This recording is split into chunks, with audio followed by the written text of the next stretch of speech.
Why are you freaks so obsessed with individual stocks? I need to pick the right stocks. If you just pick Nvidia, you could be rich. Real investing is not about picking individual stocks. If you're still picking individual stocks in 2025, you are not investing, you are gambling.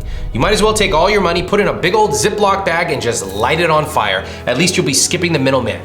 I'm gonna give you 5 reasons why investing in individual stocks is one of the worst things you can do with your money and what you should do instead. Reason number 1, you're not gonna pick the right stock. When I was 15, my dad helped me open up a custodial IRA at E-Trade. I had a few $1,000s from some high school jobs like being a pizza maker and a soccer referee, so I started looking for what to invest in.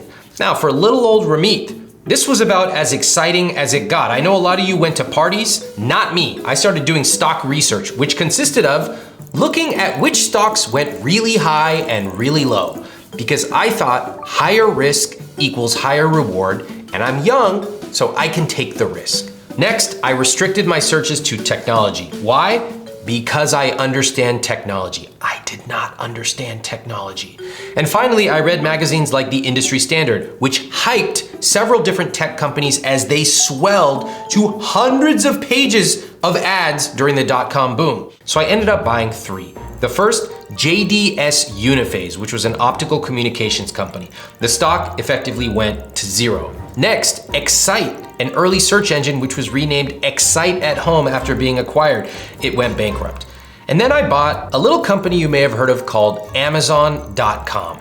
And my investment of a few $1,000s turned into a lot more.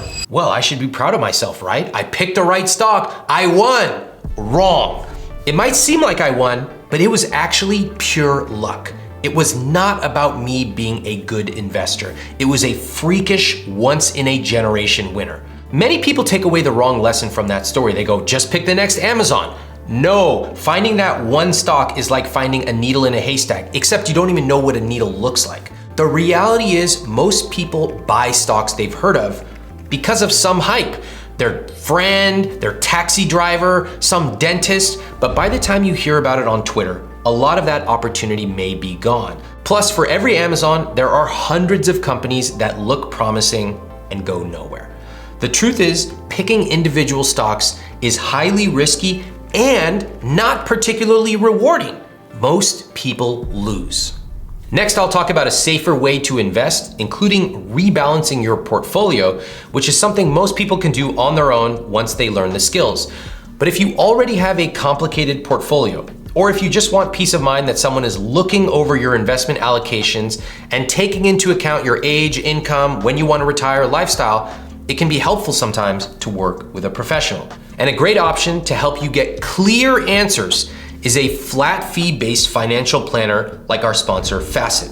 Facet will help you understand and expand your financial opportunities by providing you flexible access to a team of financial planners, CFP professionals, and a team of professionals providing guidance across retirement planning, tax strategy, estate planning, and more.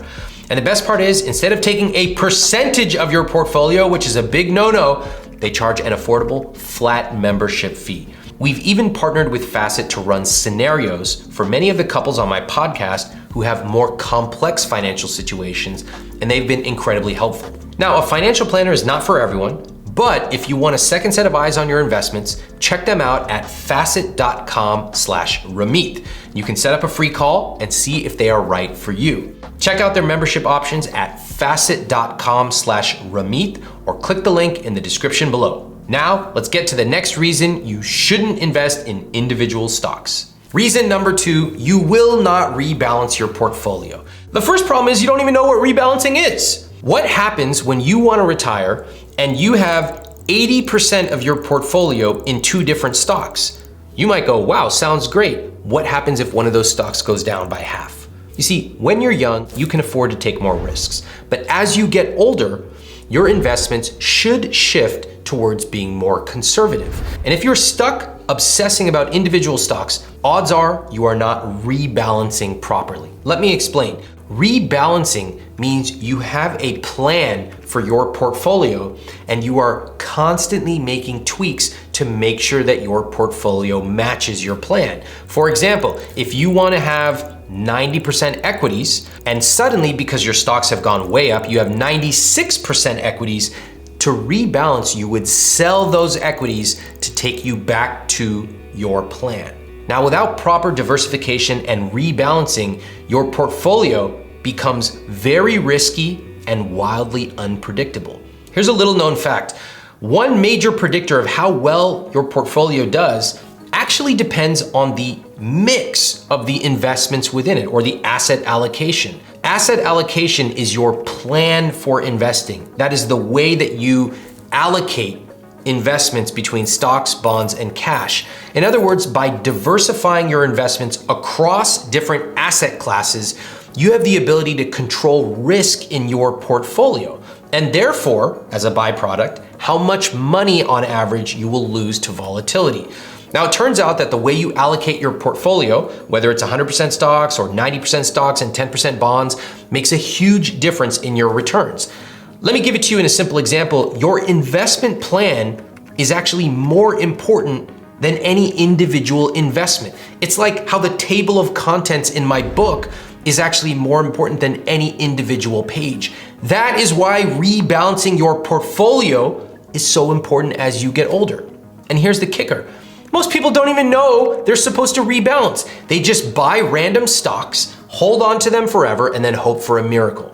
And when the market drops, they panic. Let's say a few years ago, you decided you want to have 5% of your portfolio in Bitcoin. So you bought it. Look at how much Bitcoin represents in your portfolio today. Now, to rebalance, you should sell everything above 5% to get back to balance in your portfolio. Are you going to do that? Of course not, because nobody wants to sell something that is going way up. This is why rebalancing fails. The concept is good, but humans are very bad at wanting to rebalance. And this risk applies to crypto, individual stocks, or any investment in your portfolio. This is one reason that I encourage the individual average investor to look at target date funds. Target date funds are one fund, they are automatically diversified, and over time they automatically rebalance as you get older.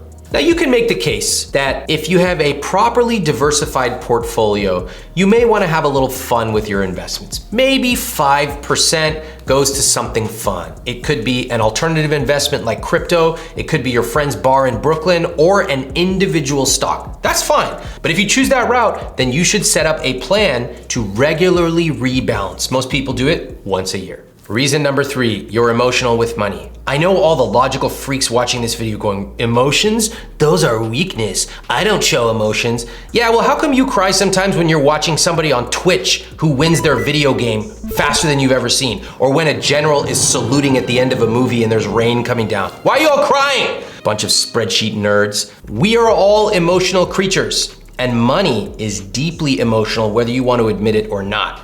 This is exactly what happens. You see the market tank. Oh my God, sell everything. I don't know if it's ever gonna come back again. Or you see a stock go up 50%.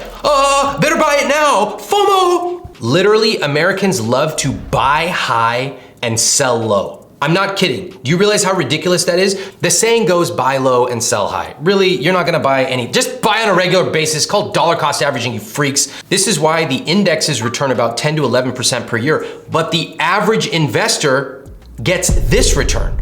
Look at that. Why does the average investor get that? Because they buy all the time, they sell all the time, they get scared, they get FOMO. You'd be better off just putting your money in an index and letting it ride. But you don't want to do that. You want control. Oh, I need control. You know, control might be good in certain parts of life, but in your money, you should actually want less control. Here's what happens when you invest in index funds instead. You're taking most emotions out of the equation. You're setting up automatic investing.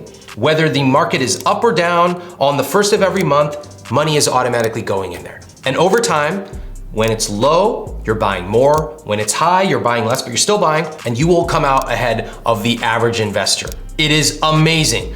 And the truth is, the best investors are boring investors. Look, if you want to learn how investing actually works, hit subscribe, turn on notifications. I put out a new video each week on investing, money psychology, and living a rich life to help you build confidence and competence with your money. All right, next up, reason number 4, it takes way too much time. You really want to spend 40, 50, 60 hours a week picking individual stocks only to lose to a Vanguard index fund? Look, let me give you a short little list of everything you should do if you want to pick individual stocks. Gather the right tools and resources. Brokerage accounts, stock screener, financial news platforms, spreadsheets, company filings, market data sources. Level up your investment knowledge, including investment basics, financial ratios and metrics, macroeconomics, technical analysis, fundamental analysis. Review information sources, including 10Ks, 10Qs, earning calls, competitor analysis, industry reports, analyst opinions. Evaluate key metrics, including financial health, valuation, performance, growth potential. Improve your investment skills and habits, including critical thinking, patience, risk management, continuous learning. You got to do all of this. You're competing against people who are paid millions of dollars in New York City to do this all the time. And you think you're going to compete while you're eating ramen noodles, sitting there going, oh, this guy on Twitter said, I should buy Twitter. What the f is wrong with you? Meanwhile, people who invest in low-cost index funds, they're like, market's up, don't care. Market's down, don't care. They're spending time with their family and friends. They're traveling, they're moving up in their careers because they have put their investments on autopilot. Reason number 5, you're not gonna beat the market. One of my favorite things happening on Twitter right now is a bunch of people who are complaining that they cannot get a job even though they are so smart. And they go around talking about, I had a high SAT score. First of all, people who have a high SAT score do not say, I had a high SAT score. They just write the number, okay? Right there, I can tell you didn't have a high SAT score. Then they go, I did this, I tried to work here, and nobody gave me a job. Is it possible you're just not good? Is it possible you should hit the books? As it relates to stocks, you cannot reliably pick stocks that will outperform the market over the long term. You're not that smart. And I'm not being condescending. I'm not that smart either. It is way too difficult to compete against the global market, and there is very good research showing that the individual investor will not beat the market. Let me show you. About 80% of professional fund managers, these are people who have essentially unlimited resources and spend their lives studying the markets, fail to outperform the S&P 500. So if they can't beat the market, what makes you think you can do it while scrolling Reddit on your lunch break? Please stop going down these investment rabbit holes. You're not gonna find some secret investment strategy from some random guy on TikTok. And I hate to say it, but not everyone is a winner. In fact, most of the so-called financial experts you're listening to are investing failures. The S&P 500 has historically delivered about 10% per year, year after year. That's 7% per year after inflation. That is incredible. But when you pick individual stocks, you're taking a huge risk. Even professional investors like David Swensen, who had all the access in the world, said that individual investors like you and me should invest in a simple index fund. Why try to guess what stock will win when you can own the entire market and have relatively predictable returns by investing in a low-cost, long-term index fund? So here's the bottom line. Stop gambling with your money. Instead of picking individual stocks, invest in a low-cost, diversified fund. It's simple, it works, and it will let you live a rich life over time. If you want to learn how to make more money than you ever thought possible, use my complete investing playbook, which you can watch right here.